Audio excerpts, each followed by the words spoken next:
कक्षा 8 के बच्चे, मेरी गणित की कक्षा में आपका स्वागत है। गणित की कक्षा में हम कर रहे हैं पाठ एक चर वाले रैखिक समीकरण। इसके अंतर्गत हम कर रहे हैं प्रश्नावली 2.2 का प्रश्न संख्या 14। प्रश्न संख्या 13 तक हम अपने पिछले वीडियो में काम कर चुके हैं। आज हम करेंगे प्रश्न संख्या 14। प्रश्न संख्या 14 कहती है कि लक्ष्मी एक बैंक में खजांची है। उसके पास नकदी के रूप में 100 रुपये, 50 रुपये और 10 रुपये वाले नोट हैं। उसके पास 3 प्रकार के नोट हैं, कुछ 100 के हैं, कुछ 50 के हैं और कुछ 10 के हैं।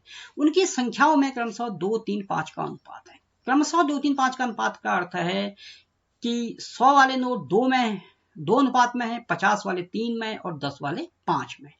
और उस नोटों का यानी 100, 50 और 10 के कुल नोटों का मूल्य जो है वह 4 लाख रुपया है। यानी 4 लाख रुपये उसके पास है। उसके प्रकार प्रत्येक प्रकार के कितने कितने नोट है, यानी कितने नोट 100 के हैं, कितने नोट 50 के हैं और कितने नोट 10 के हैं, ये हमको ज्ञात करना है। अब हम इस प्रश्न का हल करते हैं। यह भी एक रैखिक समीकरण बना के ही हल होगा। तो लक्ष्मी के पास 100, 50 और रुपये 10 के नोट हैं और नोटों की संख्या में अनुपात क्या है, 2, 3, 5 ये हमें दिया हुआ है। तो माना 100 के नोट, हमने पहले ही बताया था कि 100 के नोट 2 में होंगे। 100 के नोट मान लीजिए 2x हैं, 50 के नोट 3x हैं और 10 के नोट 5x है। यानी हमें 2, 3, 5 तीनों को हमने x से गुणा करके मान लिया कि यह संख्या 10, 50, 100, 50 और 10 के नोटों की है, जो क्रमशः 2x, 3x और 5x है।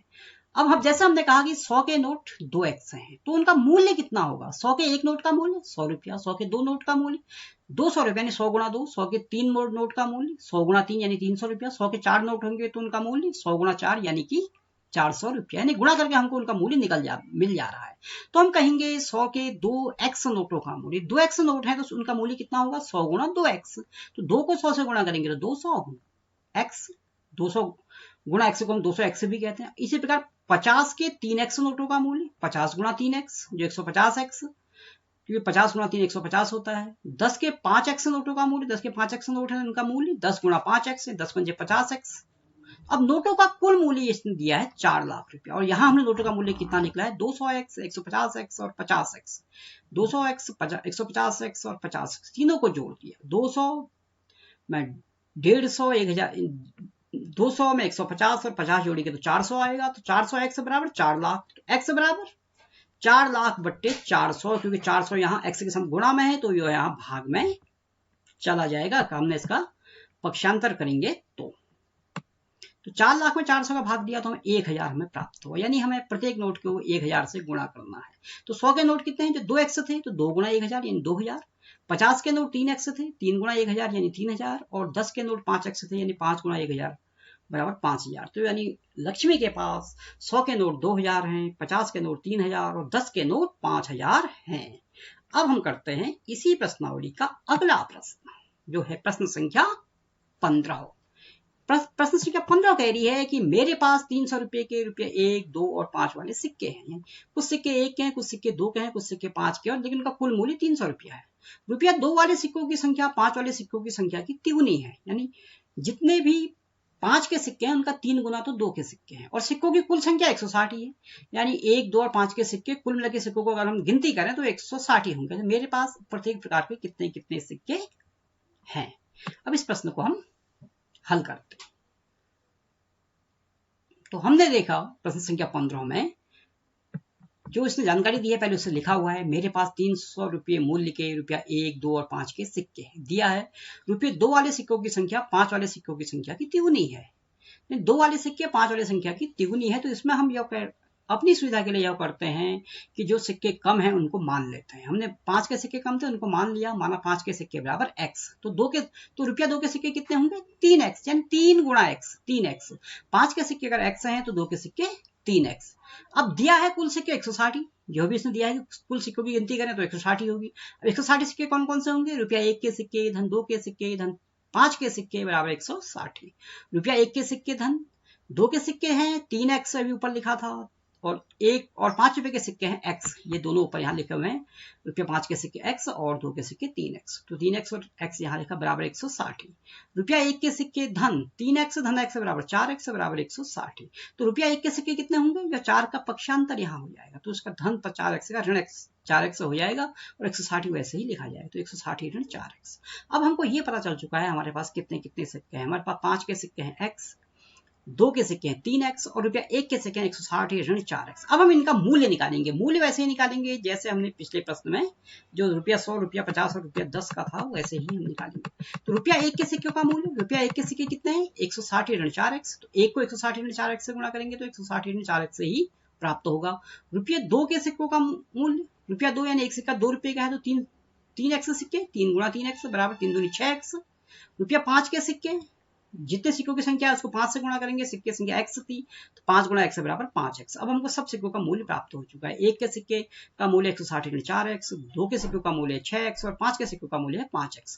कुल मूल्य 300 ये हमने दिया है। तो कुल मूल्य में सभी मूल्यों को हम जोड़ देंगे, यानी 160 ऋण 4x धन 6x धन 5x, जोड़ा तो 300 आया।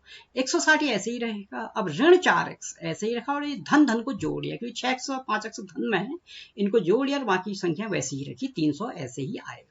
160। अब ऋण 4x धन 11x है। ऋण 4 धन 11 बड़ी संख्या और छोटी से बड़ी संख्या 11 है और ये एक धन है एक ऋण है। 11 में से 4 घटाएंगे तो 7 आएगा और बड़ी संख्या का चिन्ह धन है तो यहाँ पे चिन्ह धन आएगा। तो हमें 160 धन 7x बराबर 300। तो 7x से कितना होगा, इस 160 का पक्षांतर कर देंगे तो उसका चिन्ह बदल जाएगा, ऋण 160 हो जाएगा, यानी 300 ऋण 160। 300 से 160 घटाएंगे तो हमें प्राप्त होगा 140। x होगा 140/7 जो आएगा 20। x का मान हमें 20 मिल गया। तो रुपया 5 के सिक्के जो x थे तो 20 होंगे। रुपया 2 के सिक्के 3x है तो 3 गुणा 20 यानी 60 ही होंगे। रुपया 1 के सिक्के 160 ऋण 4x, 160 ऋण 4 गुणा 20। जहां 2 से अधिक संख्या है तो सबसे पहले भागु योग से आप परिचित होंगे, आपको याद होगा, तो सबसे पहले गुणा करेंगे हम। 4 गुणा 20 80 और 160 में से 80 घटाएंगे तो हमें 80 प्राप्त होगा। इस प्रकार हमें अलग अलग सिक्कों की संख्या प्राप्त हो गई है।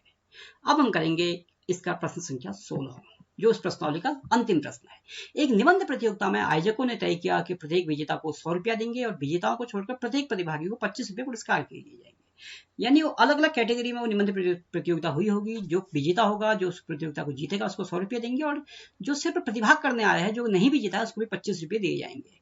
अब पुरस्कारों के लिए बांटी गई राशि है 3000 रुपया और 63 प्रतिभागियों में विजेता कितने हैं। अब हमें निकालना है कितने लोगों ने यह निबंध प्रतियोगिता जीती। अब हम इस प्रश्न को हल करेंगे। प्रश्न संख्या 16, प्रत्येक विजेता को मिली धनराशि रुपया 100 दिया हुआ है, प्रत्येक प्रतिभागी को मिली राशि रुपया 25 ये भी दिया हुआ है। कुल बांटी गई धनराशि रुपया 3000, कुल प्रतिभागी 63, यानी हमने इस प्रश्न के सारांश को लिख दिया। अब माना विजेताओं की संख्या x है, विजेता हमने माना क्यों x थे, तो और कुल प्रतिभागी कितने थे 63। तो जो 63 में से अगर हम x को अलग कर दें, 63 में से x को घटा दें तो हमें बाकी प्रतिभागी मिल जाएंगे कि जो विजेता नहीं थे लेकिन उन्होंने प्रतिभाग किया, तो वो है 63 ऋण x और विजेता है x। अब विजेताओं को हमने 100 रुपया एक विजेता को मिला तो x विजेताओं को मिलेगा, विजेताओं को बड़ी धनराशि x गुणा 100 यानी 100x और प्रतिभागियों को मिली धनराशि 63 ऋण x गुणा 25। कोष्ठक को खोलेंगे या कोष्ठक को ऐसे भी रख लेते हैं तो 25, अगर बीच में कोई चिन्ह है तो यह चिन्ह का अर्थ गुणा माना जाता है, तो 25 गुणा 63 ऋण x। अब कुल धनराशि कितनी है 3000, जो विजेताओं को मिली और प्रतिभागियों को मिली दोनों राशियों को जोड़ देंगे तो 3000 मिलेगा, यानी 1000x धन 25 गुणा 63 ऋण x बराबर 3000।